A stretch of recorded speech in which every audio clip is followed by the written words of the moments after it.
वक्फ संपत्तियों से सबसे ज्यादा दिक्कत किसे है, ये हर कोई जानता है। लेकिन आज उससे जुड़ी एक बहुत बड़ी खबर आपको दिखा रहा हूं। अदालत ने कह दिया है कि जितनी भी वक्फ संपत्तियां, उनका रजिस्ट्रेशन 5 दिसंबर तक होगा। यानी 48 घंटे बचे हैं मुस्लिम समुदाय के पास कि वो अपनी वक्फ संपत्तियों का रजिस्ट्रेशन कराए। लेकिन कराएं कैसे, जब वो पोर्टल ही काम नहीं कर रहा? पोर्टल काम नहीं कर रहा या कोई बड़ा खेल किया जा रहा है? क्योंकि अदालत ने पहले ही कह दिया 5 दिसंबर तक का ही समय है, और ऐसे में पोर्टल जी हां काम ना करे तो सोचिए कि इसका मकसद पूरा होगा। ये मैं नहीं कह रहा, आज आपको दिखाऊंगा एक बहुत बड़ी खबर जो गोदी मीडिया दिखाने से बचता नजर आता है, क्योंकि उनके आका लोग इससे खुश होंगे। खबर यही नहीं, दिखाऊंगा कि कैसे यह बताया जा रहा है कि अगर सरकार बदली तो घर, मंदिर, सब जगह मस्जिद बन जाएंगे। ऐसे जैसे 2017 से पहले उत्तर प्रदेश में बीजेपी की सरकार नहीं थी तो समूचा उत्तर प्रदेश मस्जिद में तब्दील था। ऐसा डर दिखाया जा रहा है। क्यों? क्योंकि 27 का चुनाव करीब है। यही नहीं, खबर यह भी दिखाऊंगा आपको आज कि कैसे मोहब्बत की दुकान वाले प्रदेश में आखिरकार हिंदूवादी संगठन के आगे झुकी थी वो सरकार, लेकिन अब हाईकोर्ट से तगड़ा झटका लगा। झटका क्या, फटकार सी पड़ी है। और असम वाले मुख्यमंत्री दिन रात मियां मियां मियां मियां मियां करते हैं। एक इमाम ने 7 हिंदुओं की जान बचाई है। वोटर कार्ड नहीं मांगा, आधार कार्ड नहीं मांगा, ये नहीं पूछा तुम हो कौन, किस समुदाय से हो, बस जान बचाई। नमस्कार, मैं हूं प्राज्वल गौतम और आप देख रहे हैं नेशन 360। सबसे पहले जरा एक बहुत बड़ी खबर है जो अब तक शायद आप तक नहीं पहुंची होगी, और इसलिए भी नहीं पहुंची होगी क्योंकि इस देश की गोदी मीडिया एजेंडा सेट करने में लगी है। बस आका खुश हो जाए, और आका अगर खुश होते हैं तो एक मामूली सा पत्रकार भी 70 करोड़ रुपए की कोठी खरीद लेता है। कोठी कैसे खरीदी जाती है आप समझ रहे होंगे। खैर, मैं उस पर नहीं आऊंगा। खबर क्या है, जनरल मिरर की खबर है। मौलाना कल्बे जब्बाद ने मुद्दा उठाया। जब 140 करोड़ आबादी वाला SIR पोर्टल चल रहा है तो वक्फ संपत्तियों के लिए बनाया गया उम्मीद पोर्टल 6 दिनों से डाउन क्यों है? यह स्थिति जानबूझकर बनाई गई ताकि वक्फ प्रॉपर्टीज का रजिस्ट्रेशन समय पर ना हो सके। यह गंभीर आरोप है। हमने इस आरोप की पड़ताल की तो पता लगा एक उम्मीद नाम का पोर्टल बनाया गया था। इस पोर्टल, चूंकि वक्फ संशोधन कानून लाए, उस कानून के तहत कहा गया है कि एक समय है 5 दिसंबर तक का, और इस 5 दिसंबर तक जितनी भी वक्फ संपत्तियां हैं उनका रजिस्ट्रेशन कराइए। ये रजिस्ट्रेशन, और अदालत ने कह दिया कि इससे आगे का समय नहीं मिलेगा। इसके बाद ये वक्फ ट्रिब्यूनल के पास जाएगी, जिससे कानूनी पेच फंसता नजर आएगा संपत्तियों पर। इसीलिए वक्फ संपत्तियां जो है रजिस्टर्ड कर दीजिए। उम्मीद नाम का एक ऐप पोर्टल था। आपने अभी संचार साथी सुना होगा। संचार साथी ऐप को लेकर जबरदस्ती वो तमाम मोबाइल्स में डाउनलोड हो जाए, उसको लेकर एक पांव पर खड़ी हो गई सरकार। मंत्री झूठ बोले, इधर क्या हो रहा है, नोटिफिकेशन जारी हो रहा है कि ना उसे हटा सकते हैं ना निष्क्रिय कर सकते हैं। उधर मंत्री जी कह रहे हैं ना ना ऐसा तो हो ही नहीं सकता। ये सारी चीजें चल रही, भ्रमित कर रहे हैं इस देश को। एप्पल ने झटका दे दिया। उस ऐप के लिए इतनी ज्यादा उत्साहित नजर आती है सरकार, लेकिन बड़े निष्पक्ष हैं हम तो एक सबका साथ सबका विकास करते हैं। ये एक उम्मीद नाम का पोर्टल चला तक नहीं पा रहे। क्यों चला नहीं पा रहे?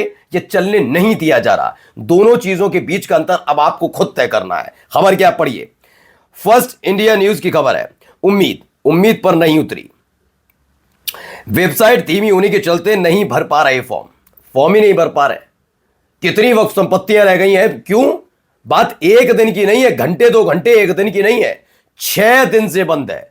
6 डेज, 6 दिन से ये पोर्टल बंद है। इसका सर्वर डाउन बताया जा रहा है। कहा जा रहा है वेबसाइट बहुत धीमे चल रही है, नहीं हो पा रहा। लोग परेशान चल रहे हैं। अपना काम धंधा छोड़कर वक्त संपत्तियों को रजिस्टर्ड करने के लिए दिन रात लगे पड़े हैं, लेकिन 6 दिन से काम ही नहीं हो पा रहा। पढ़िए क्या लिखे है। अखिलेश यादव कहते हैं इस बार वक्फ रजिस्ट्रेशन के लिए बने उम्मीद पोर्टल के न चल पाने से ऑनलाइन काम नहीं हो पा रहा है। आखिर डेट भी नहीं बढ़ रही है, तो ऐसे में आशंकाएं तो जन्म लेंगी कि इसके पीछे किसी गलत मंसूबा काम कर रहा है। इसको लेकर कहा गया इनकी तरफ से, ठीक है। इस पर अरशद मदनी भी सामने आए और उन्होंने जो कहा इसे थोड़ा पढ़िए गंभीरता के साथ, क्योंकि जिस आदेश की आड़ में ये 5 दिसंबर की तारीख नहीं बढ़ाना चाहते, और 5 दिसंबर की तारीख से पहले ये वेबसाइट काम नहीं कर रही है, पोर्टल काम नहीं कर रहा, तो सोचिए खेला क्या है। ये तो कह देंगे हम तो बढ़ाना चाहते थे, लेकिन सुप्रीम कोर्ट का आदेश था, हम कैसे बढ़ाएं? हम तो अदालत का सम्मान करते हैं भैया, ये यही काम करते हैं।